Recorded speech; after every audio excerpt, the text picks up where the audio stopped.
Hello and welcome to the Mortal Kombat Minute, the podcast where we analyze, criticize, and memorialize the 1995 film Mortal Kombat, one aromatic minute at a time.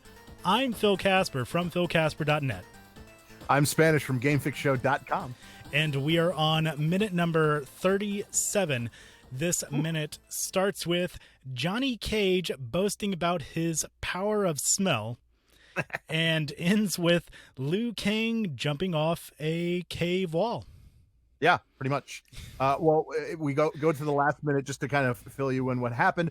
They're walking down a spider web laden hallway, which that's what I typed down, so I wanted to say that. It felt good to say. And then Johnny Cage.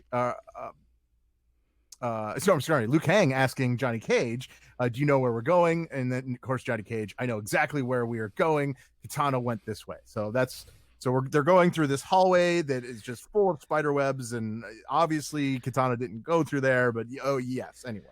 But yes, she did, because Johnny Cage looks towards Liu Kang. He says, I can smell her perfume. I love it. And then, of course, Liu Kang, being the sensible one, says, I don't smell anything. And then can I do Sonya's line?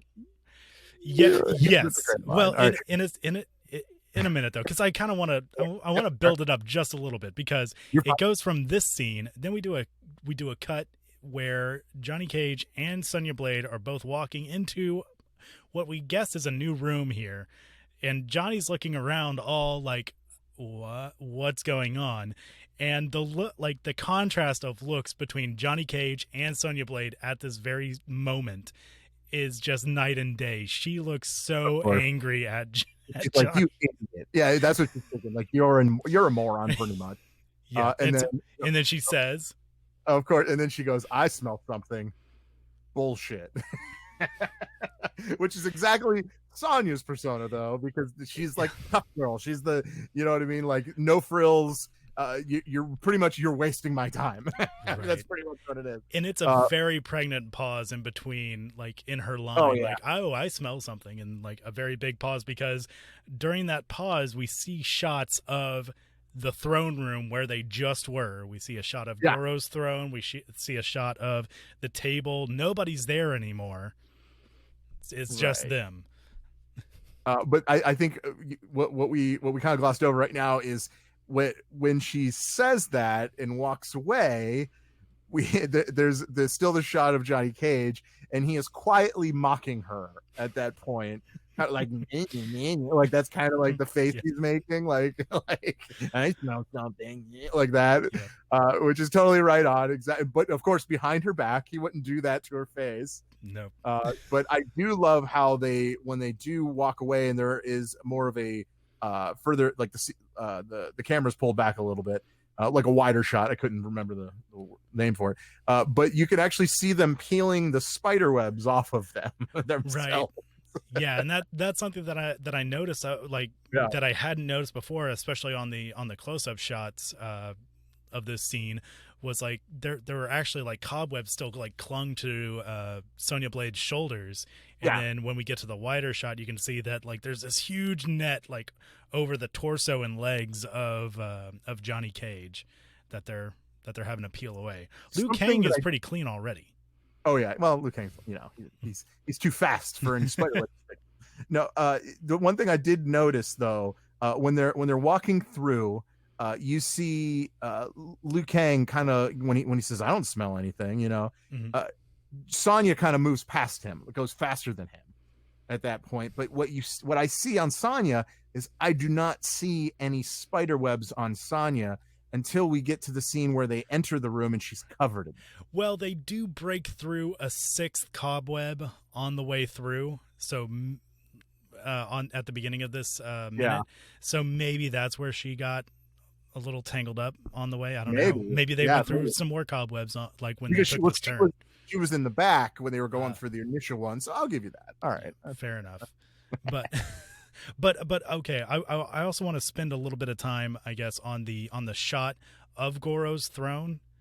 Just because we get a better shot of it. Like we didn't really get to see it because Goro was actually sitting in it last time we saw it, and it looks kind of rough but also intricate at the same time. It doesn't really look comfortable to sit on. I'll say that much.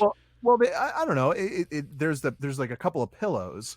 You could see like he's got one pillow that he puts under his bottom, right? And then it looks like he's got another pillow for lumbar support. I'm going with that. Just go with that. Yeah. But those pillows look pretty intricate. They have like the tassels on the corners. You notice? Yeah. But yeah, the throne itself is very dynamic. It's there's a lot going on. Like it's very like hand carved. At least that's what I'm getting out of it. Oh yeah, there's a lot of details, and it's a unique chair, and it's specifically built for Goro, or at least a Shokan warrior. Yes, for sure. And actually, like thinking back to it with this throne room in specific, this is for Shokan warriors specifically. This whole room itself is for those champions, which got me to thinking like, okay, this is obviously made to accommodate at least 2 Shokan warriors. So I'm wondering who the other one would have been sitting where Kano was sitting previously. So I'm wondering, like, would this have been potentially a spot for Shiva? Predominant. Yeah, she would probably be the other one in line in this case. But yeah, I mean, at this point, we don't really see Shiva at all. Like she's not even mentioned. Yeah, so. Yeah, I'm getting a little ahead, but that's just where my speculative mind went. No, I like on this. I like Mortal Kombat lore as much as the next guy, so don't worry about that.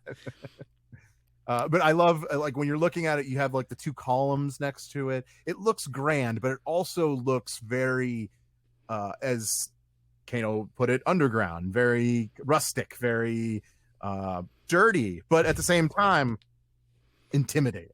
Yes. Right. Yeah. It's elevated. It's above everything else. And even like the throne, the artwork of the throne itself is a little intimidating. It's kind of jagged, like a lot of like more sharp edges.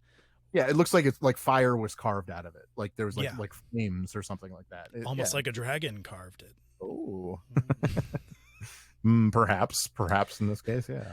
But as we get back to this wide shot, and our heroes are going to, it almost seems like strategic certain places in the room. I guess they're just exploring the room because they start to spread out. Liu Kang's getting closer to Goro's throne. Meanwhile, Sonya Blade is getting closer to that far side entrance off to the right of the shot. And Johnny Cage is chilling around the staircases that Shang Tsung came down earlier. Yes. And well, they split up, and then all of a sudden we get a couple of guards come out from the steps. That's when we first see them. And of course, the music starts with "Cast Your Might," and that's when you know that it's about to go down. Oh, right? And then of course Johnny Cage yelling at the other 2, "We got company." Because it's 3 guards coming down with 2 of them having stabs. Yeah. Liu and Johnny Cage is looking back to Liu Kang, and Liu, it's hard to hear, but actually Liu responds with "I know." Yes. And because he sees 3 guards on his own side coming at him. It's so funny because no, I totally noticed. So yeah, but you're right. There's 3 guards on one side, 3 guards on the other. Two on the outside's guards have like weapons, staffs or bow staffs, or whatever you want to call them. But if you notice, the 3 that come down the steps, they all attack Johnny Cage. Those 3, and then the 3 that come out on the side, 2 attack Liu Kang, and 1 peels off and attacks Sonya. Oh yeah, okay. I was wondering. I was kind of trying to follow along because like it gets to a certain point where you don't know who's who and where they're coming from. But I feel like that's what I've got, because I saw Sonya only fighting 1, and I saw Liu Kang fighting 2, and then I saw Johnny Cage fighting 3. So that's okay. that makes a lot more sense now. Because I'm like, why does Sonya only have one and the guys have 3 each? What's it really going on doesn't matter. It just so happens that the 3 were over there, and but it shows that Johnny Cage can take care of himself. Any of them can, really. Right. I mean, they're fine. I do love how the 3 jump over Johnny Cage and perform this kick that no one's there. Like, what are they kicking at that point? I know it's all in slow motion, so it's all like dramatic. But yeah, I think it's that cast your might. It's that Mortal Kombat song that if you know Mortal Kombat, you probably know the theme song, and it is the theme song to this movie. It's Test Your Might, right? Yeah. No, it's Cast Your Might. Cast Your Might. Okay. I thought in the game it was Test Your Might. Well, he eventually says he says both, but in this scene in particular, he says Cast Your Might. Oh, okay. Now, something that I do want to note with the ninja, are we calling them ninjas? Are we calling them mass fighters? I was going to say guards. Guards. Okay. Guards. Yeah. The shadow guards or whatever you want. Yeah. Something like that. So the guard that's fighting Sonya and one of the guards that's fighting Liu Kang, you notice they're not holding staves. They're holding these polearm type weapons. And I know a couple of minutes ago, Spanish pointed out that one of these guards was holding one of these weapons behind Shang Tsung, and I did make a note, like, I'll find out what that weapon was the next time that it comes up. So I did do some research. I dug around a little bit, and this weapon is actually called a Shuang-Ji. That literally means double G, which and the weapon is also known as in more modern terms as the Fang Tianji. It's a type of halberd from the Song Dynasty, and if it only had one of those crescent blades on the side of it, it would be a Qinglong Ji. So there we go. Well, good. I'm glad because I was trying to figure it out myself and I still couldn't find it. So I'm glad you did probably a little more digging than I did. A lot of Google image searches and investigating on the interwebs for that. But I was glad I was able to finally figure out what the heck that was. And in case you're wondering what I'm talking about, it's just this. It seems like it's a polearm with a spiked tip, and it has 2 curved blades, one on either side of the spiked it's polearm. Like a C and then a backward C. Yeah. Yeah. And so that is a Fang Tianji.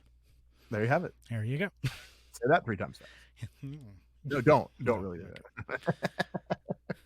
But I think the scene is cool. Obviously, we finally have like actual fighting from the 3 heroes. We could see them in action. Sonya's beating some ass. They're all doing what they got to do. And you could just see that they're all very skilled. Yes. And that the very last thing that we see in this minute is Liu Kang running up on the wall and doing a roundhouse kick, but he doesn't connect. He's stopping He's stopping in midair.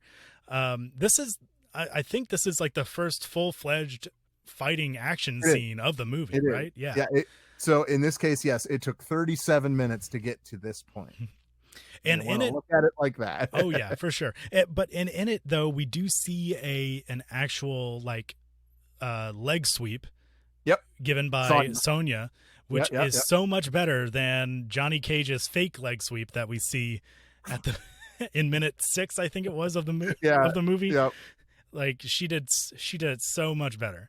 In my opinion. But he was acting in that case, and in this case, they're actually fighting, even though they are acting too. But yes, I hear you. Okay. Yeah, I'm not arguing. I'm not saying. But no, I'm very much liking the just the first action scene that we have now. We're definitely ramping it up, and I look forward to doing the next minute because that's all I have. Yeah. Oh yeah, that's all I got too. Yeah. Well, thanks so much for joining us, and you've made it to the end of another episode. Once again, I'm Phil. I'm Spanish. And we'll see you next time on the Mortal Kombat Minute.